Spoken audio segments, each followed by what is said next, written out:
cr101radio.com, podcasts, and more.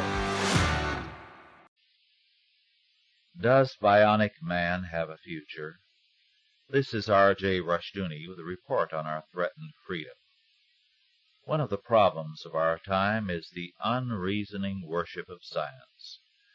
We too often assume that anything science produces has to be better than what God did. One television play of recent years featured a bionic man, another a bionic woman. The fact is, the reality of such a person is in part with most of us, and it is none too good. If you are a pacemaker to keep your heart going, you are probably glad to be alive, but the pacemaker can never be as good as a healthy, natural heart. If you wear glasses, you are to that extent a bionic person. But two healthy, strong eyes of your own are far better.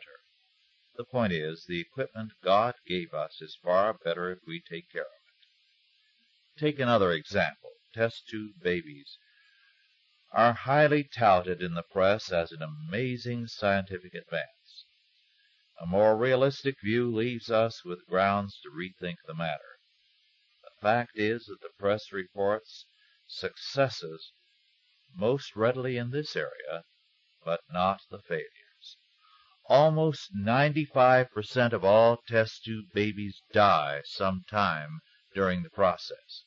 But this is not all.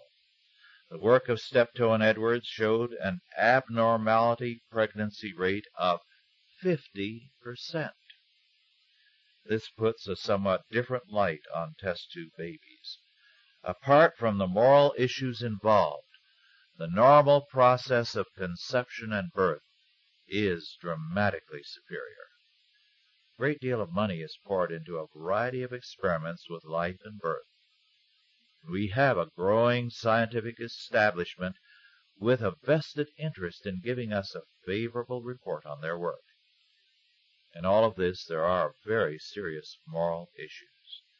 There is also the simple fact that the results of scientific efforts do not give us something better than God created, but at best a crutch. Two great bionic achievements are eyeglasses and pacemakers. Another is the crutch for broken legs. These are good and useful things, but they are no substitute for good eyes, a sound heart, and sound bones. When people give us the idea that bionic man can be better, they are conning us, and our life and freedom may be at stake. This has been R.J. Rushdoony with a report on our threatened freedom.